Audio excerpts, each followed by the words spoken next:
Okay then, Andy. Yeah, welcome to the show, Tim. It's Two Peas in the Podcast this fine Sunday. Hi, Andy. Great to be here as always. And we have a special guest today. It's Nick Balaskas from formerly of York University in Toronto. And he's quite an eclectic scholar, has done extensive research in a huge plethora of topics. So today we're going to discuss the Red Sea crossing, where the Israelites emerged from a pass through the mountains in Egypt, and they crossed the beach at Nebuah, and then they crossed a sandbar, which at low tide you could actually see the sandbar and walk across it. There was a storm as Moses raised his staff, just as the account reveals in the Bible, and that opened the sandbar to the throng. We're talking about 2 or 3 million crossing at the sandbar over the sea, or over the Gulf of Aqaba, which is just a narrow gulf at the top end of the Red Sea. So it wasn't like they were crossing the entire Red Sea, which would have been even more of a monumental feat. All right, so Nick, go ahead. Hello, Andy. This is my first time as a guest on your show, and Timothy and I we always talk about many things. One of them, most recently, like since this morning, is the Red Sea crossing. Yeah. My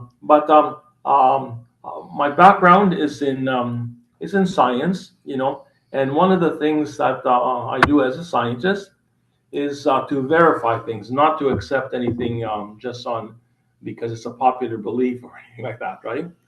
And my adventures have taken me to many different parts of the world. Some places that are not even open to the public, like in Saudi Arabia, for example, where I lived and worked for 4 years. And I also visited dangerous places like the Kurdish uprising in eastern Turkey, where I was threatened by both uh, the Turkish troops when I wanted to go up the mountain in search of Noah's Ark. And fortunately, the Kurdish rebels, when I told them what my mission was, and that I'm from Canada, a fellow Canadian, they were so impressed. They put their arms down and they said, "Don't listen to what those Turkish soldiers tell you. This is our land. We'll take you up there." Even though I couldn't get a permit from the patriarch, the Orthodox patriarch, or from the Turkish government, because it's a very sensitive place. But anyways, I digress. So yeah, because I'm curious, I try to check things out myself, and if not, find out other people who would know better. Because here in the West, there's a lot of ideas that we have about like the Middle East, for example, right?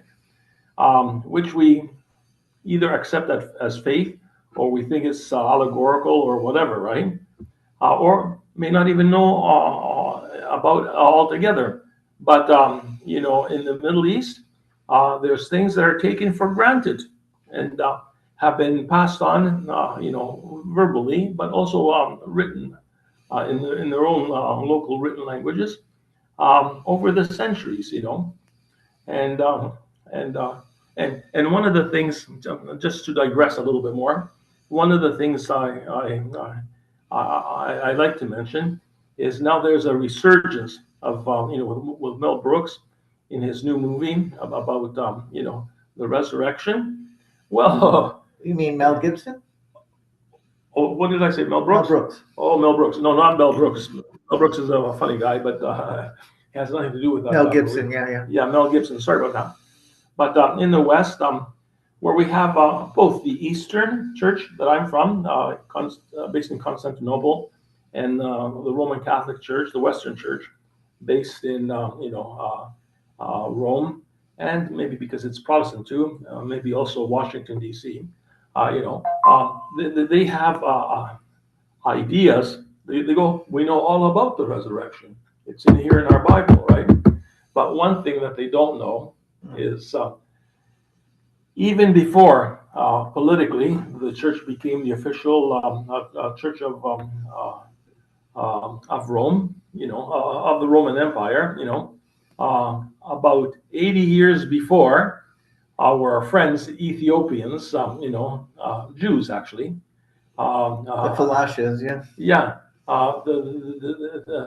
they knew all about the resurrection, including stuff that we were totally in the blank. Okay, here in our Western Bible, like the Protestant Bible, we have 66 books, but the oldest Ethiopian Bible contains 88 books that were known to Christ himself. We're not talking about Old Testament Apocrypha or anything like that, So there's details about the resurrection that were totally clueless. And thank goodness, because of the Ethiopian Bible. Yeah, and Mel Gibson, yeah. Mel Gibson, we are going to be informed. And the good thing is, because now it's available out there, in the internet, and AI is even quoting from the Ethiopian Bible and from even Mel Brooks' movie. Mel Gibson, Mel Gibson. Yeah, and they're serious about it, But there's a lot of things that we are ignorant. We take it for granted, like sometimes like the parting of the Dead Sea, of the Red Sea, as allegorical or something like that, and we come up, with reasonable explanations, like there is a sandbar, I guess, very shallow area, which makes the connections with the east and west sides, right? And we assume that this is where the Red Sea crossing has taken place, right? And even though it's reasonable, okay, I think it denies God and denies that a miracle, in fact, did take place. And there is evidence that the Red Sea was indeed parted. God does use nature, definitely, like high winds, and the changing of the tides and things like that. But it doesn't actually account for the things mentioned in the Bible about exactly what happened, right? I've been in situations like the Bay of Fundy, you can actually have, water actually move out of the way, and for 6 hours, and then 6 hours later, the entire place is covered with water. You can actually walk on the bottom of the sea, okay? But this is a periodic thing. It's not a miracle in itself, okay? So when they were under pursuit, the Hebrews by the Pharaoh's army and things like that, right? They would be smart enough to realize what the situation was if it was not a miracle, and would not have been caught. After all the Hebrews crossed, some of them with their animals and the elderly and things like that. It's a big crossing. It's a huge crossing, right? They wouldn't be caught in the middle, when the waters closed in on them. So I have also some reservations about where the crossing took place. I think it's a different location, but that's me personally. Okay, and even though we can rationally explain why this would be a logical place for the crossing to take place, Moses actually visited Jethro, I think his name was, his father-in-law, the first time when he met his first wife, and again a second time when he got the woman he wanted to marry, the second time. But Jethro, he was a non-orthodox and non-biblical priest. Okay, and he was close friends with Jericho.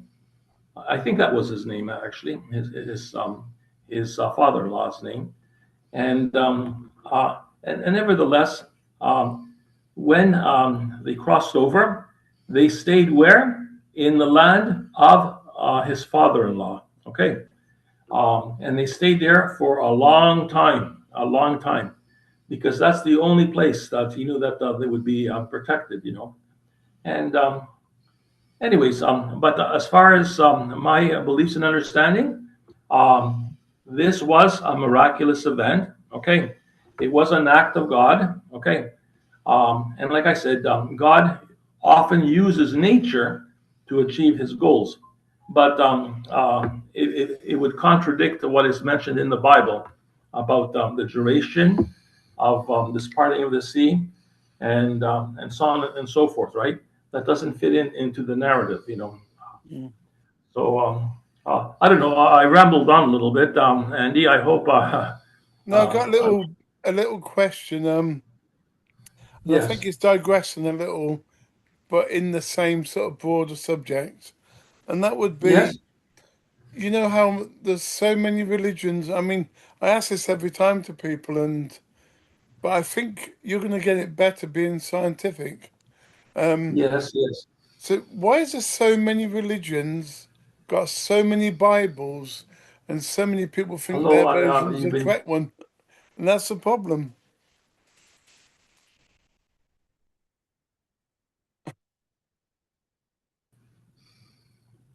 Can you hear us briefly? Okay, we can hear you. Can we hear you now? Yes, sorry, I'll ask it again then. Okay. I hope we're not being censored or anything. No, hopefully not. No, I'm on Yeah. 200 megabytes per second here, so it's quite fast. Yes. Um, Yes. yeah. So how come there's so many religions, got so many Bibles, and being scientific, how do Yes. which version do we believe as people? Well, for me, okay. Um, since the time of Christ, let's say, since the time of Christ up until the present day, there has only been one Bible. Okay, the Jews had a slightly expanded version of it, but King James? sorry, Is it the King James? no. King James was a much more recent Okay, translation, sorry. and but previous to that, we had the Jewish Bible, which included Jewish apocrypha, which Yeah. ended up becoming like the Roman Catholic Church's Bible. The Vulgate. Yeah. Okay. And then there's extra books there, which the Protestants removed, right? But because the Jews themselves, they're not portrayed with much flattery in their Bible. Okay, and let's be honest. Okay, that's why the Jewish Bible, written in Jewish, is only 1,000 years old. Okay, and it has even less books than the previous Bibles. Why? Because there's certain chapters, there's certain books that portray the Jews, and again, I'm not personally criticizing them, okay, but portray them in a negative light, okay, as stubborn people, okay, people that betray God, and I can go on, but I won't say anything more, okay. But the Bible that has been from the time of Jesus up until now, those books, okay, have served us well for 2,000 years. If there was something important that was missing, or something that was taken out, we would have known about it. And the fact that even if those books that made it from Jesus's time until the present time, even if they were, wrong, there's many things wrong in them, right? The fact that God allowed them to remain to this present time and help people, societies all over the world, including North America, for over 2,000 years, shows that God allowed it to happen. Okay. And who is going to argue with God, by saying, oh, no, this is wrong and this is wrong?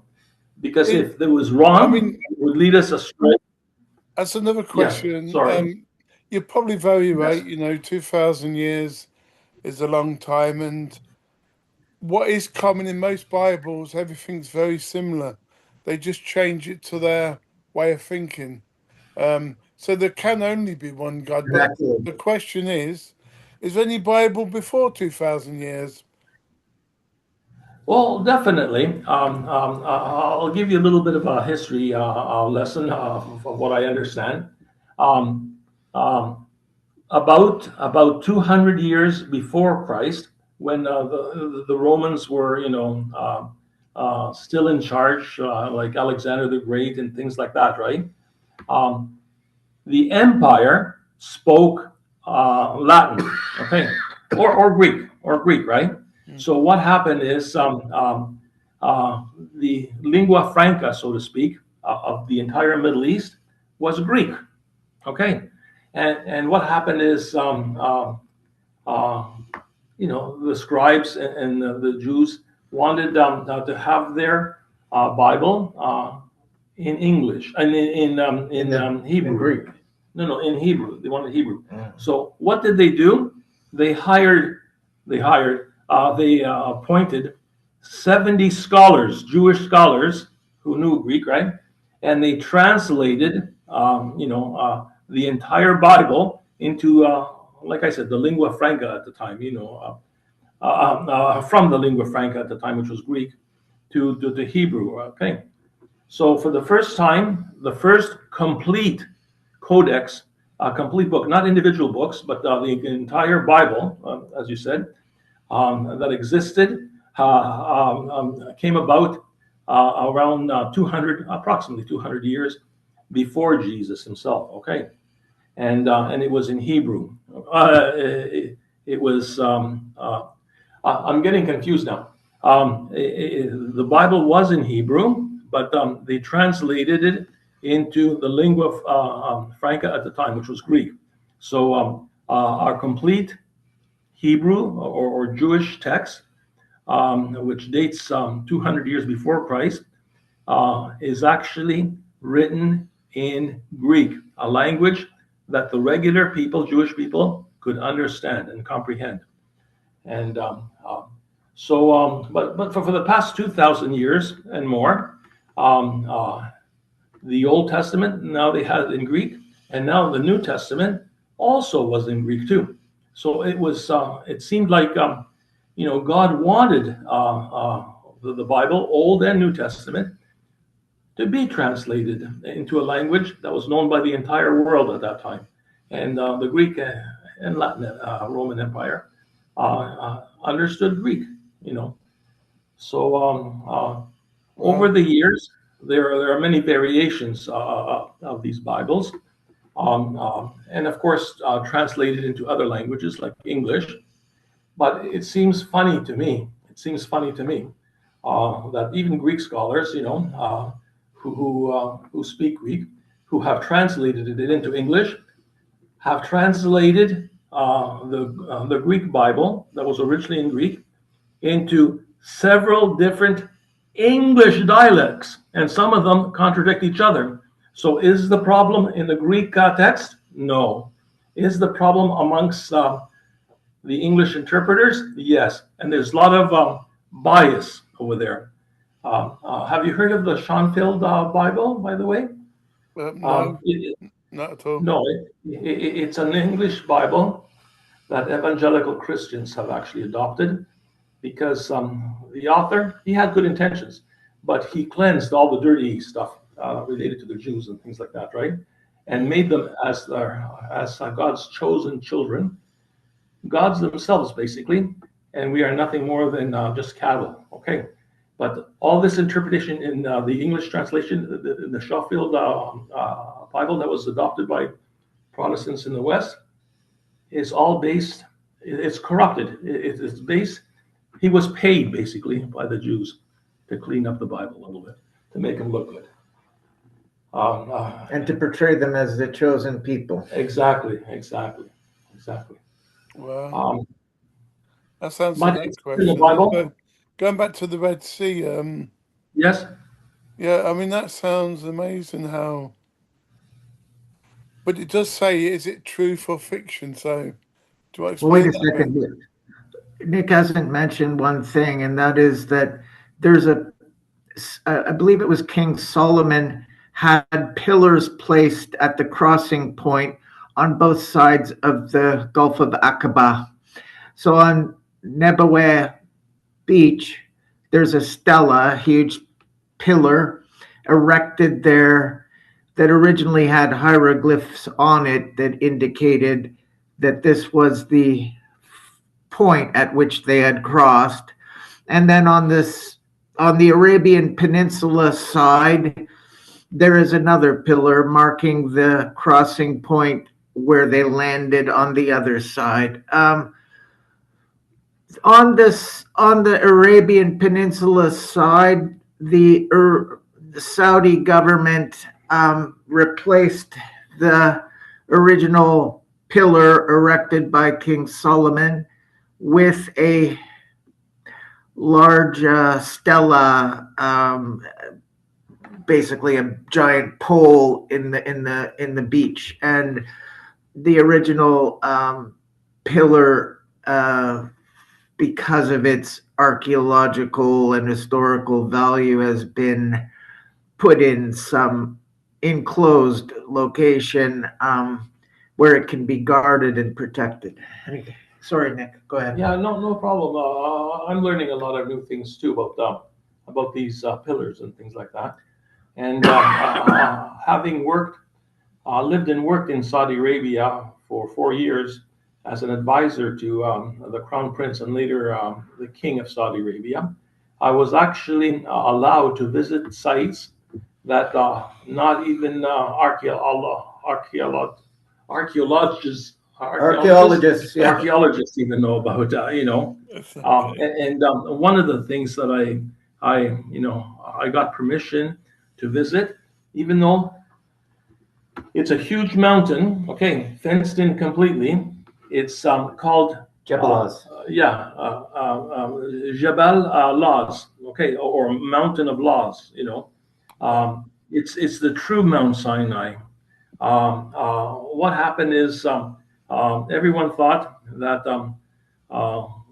the Hebrews actually crossed across the Sea of the Red Reeds, like in northern part of the Gulf, and for many years, like about 1,500 years approximately, Mount Sinai Monastery is the traditional site of where the people, the Hebrews actually left Egypt, okay, and settled.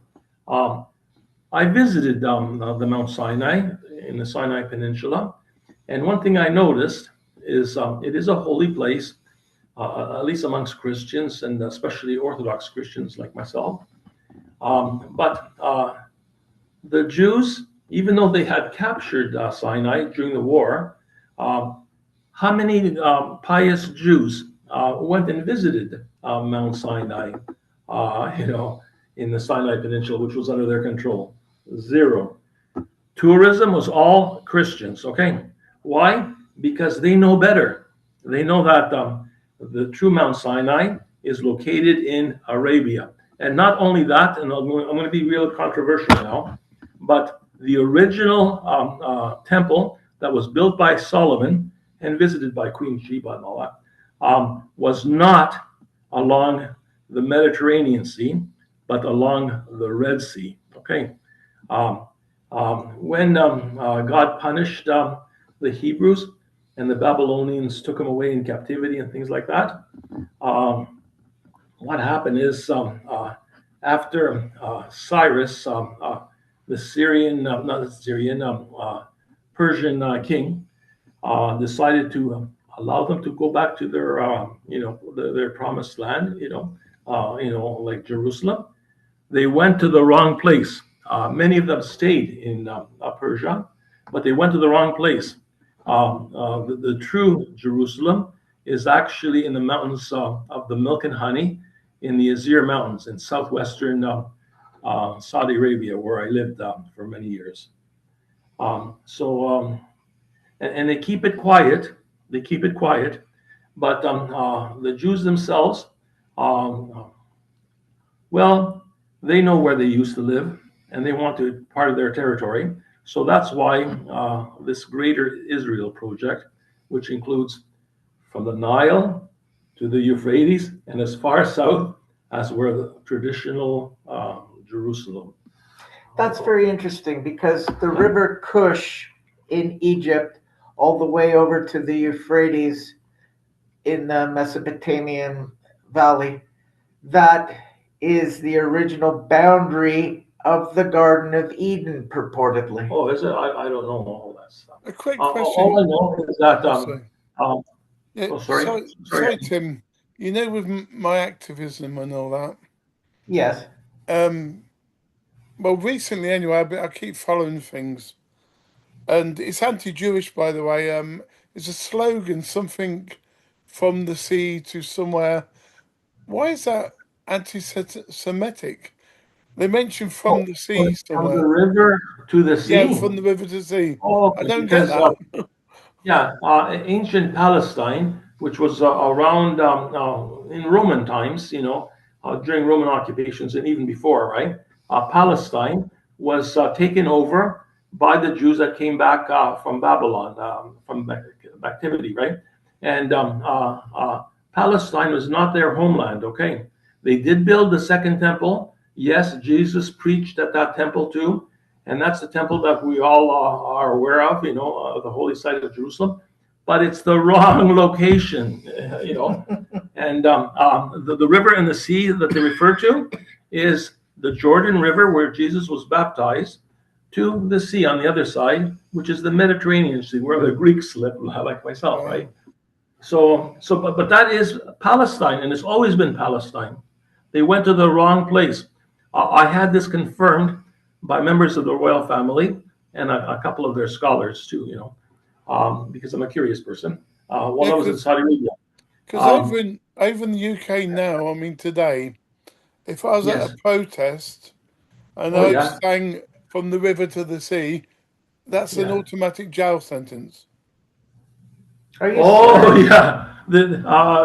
Bill C-9 was passed, if I actually criticize certain things or or mentioned or quote something from the Bible itself, okay, and it offends other people, okay, and I can tell you some other things that would probably also get me into jail. I would be jailed too for being a hate monger, and you can't talk the truth anymore.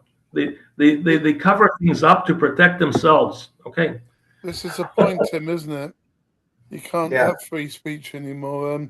By the way, we never have had, but it's gotten worse. Tim, I could tell you more, but I think your show is shorter than 24 hours. I think, right? Yeah, we got 9 minutes left. 9 minutes, okay. Andy, sorry if I talk too much. No. What we're gonna do? Cut me off anytime. At your leisure, you come on anytime with Tim, because I like to do chapter 2, chapter 3, because I love. You've been brilliant tonight. In fact, you've answered loads of questions that Tim never answered. Oh, really? Okay. Well, this is, like I said, my first time here, and I only share what I know, or from what my experiences are, and I've also learned a few things from Tim about these pillars, that I wasn't aware of. But I know that there is a cover-up in Saudi Arabia. There's certain areas that, along the land of milk and honey, along the Azir Mountains in southwestern, Saudi Arabia, just north of Yemen, where the Queen of Sheba actually lived and they came to visit once, that particular area is actually the Holy Land, the original Holy Land, where Moses actually took, the Hebrews, the good behaved ones, after the Ten Commandments, many of them were killed because they started their own religion, the golden calf, but anyways, but eventually, even those Hebrews who rebelled when they were in Arabia, and God also punished them by allowing the Babylonians to take them over. But some members of the tribe, the Jewish tribe I'm referring to right now, actually remained behind, okay? And through intermarriage and things like that, even though... The Kohanim? Sorry? Is this the Kohanim? Kohanim? Kohanim. The Cohen family. Oh, I don't know actual names. I don't know. But there are intermarriages, like, Solomon and the Queen of Sheba. Don't tell me they didn't, fool around and things like that, right? Anyways, Solomon, just to get off topic a little bit, he had concubines, and he actually did terrible things. He actually allowed statues and worship of his concubines' gods in the Jewish temple. Okay, God wasn't too pleased with Solomon, But anyways, getting back to Solomon, they were captured in Babylon. A generation passed, and the Jews that returned back to their promised land went to the wrong place because they didn't remember what where their promised land was, right? And anyways, they did come back, to this land. They stole it from the Palestinians, Well, actually, they lived in harmony, actually, with the Palestinians. It's only these, and I'm getting political now, it's the latest generation, the Zionist Jews, who are not even Jews. Even in the Bible, it says that, who their true God is, okay? And it's not the God of Israel. Israel, that's for sure. But a lot of the original members of the tribe, I call them, that remained in Arabia, okay, because of mixed marriage and things like that, right? They acknowledge, okay, that they're direct ancestors of the modern day Jews. And the funny thing is, they are more Jewish, obviously, than the Jews of Israel, who are not even Jews. They've adopted, they kidnapped the Jewish religion, basically, right? And but because of this relationship, because of the Jews of Israel and the Jews of Saudi Arabia, they don't go to war with each other, they help each other, not because they agree necessarily, but because they're blood, they're siblings. The only people that die, in my opinion, is the true Jews, because the true Jews were Palestinians. Even as late as Golda Meir, okay, she had a Palestinian passport, and she used to identify herself as Palestinian, right? But these are now the persecuted Jews. They're the ones that genetically are true Jews, and the true owners of the land. I don't know. Like I'm jumping around a little bit because you said I only have a few minutes, right? But if there's anything, any questions you have, that I can clarify things a little bit. One thing I wanted to bring up: when Moses ordered the golden calf to be melted down, and it was put in the waters that were being drunk, this was like an alchemy formula, because that allowed for monatomic gold to go into the water, which they drank, which repaired the telomere caps in the DNA. Okay, this is and so the Kohanim drank of the gold gold water. All I know is the golden calf was destroyed, And all the Jews that decided to follow, not God, died there at that time too. And as far as anything to do with alchemy and potions and all this type of stuff, which is not mentioned directly in the Bible, right, is highly speculative, in my opinion. Highly speculative. Anyways, do you have any other questions or comments? Yeah, no, there'll be a lot more on when we arrange another show. We'll do a 2-portion show, because a bit more on religion, but a bit more on what you know as well. So Okay, well, like I said, I have a limited background, but my background is in science, and I do try to check things out, like alien abductions, because at the university that I was from, I was a science director of MUFON Ontario, and my specialty was to deal with artificial materials from out of this world that were not made by us, and also abductions with I thought were only aliens, but in fact I found out that all the abduction cases that I dealt with were demonic, because there was one way and one way only to thwart these abductions, and that was by identifying yourself as a child of God and that they have no control over you. We tried, handcuffing people to their beds, locking them into their bedrooms, putting motion secretly cameras and motion sensitive sensing equipment. The abduction still took place. And what the abductors do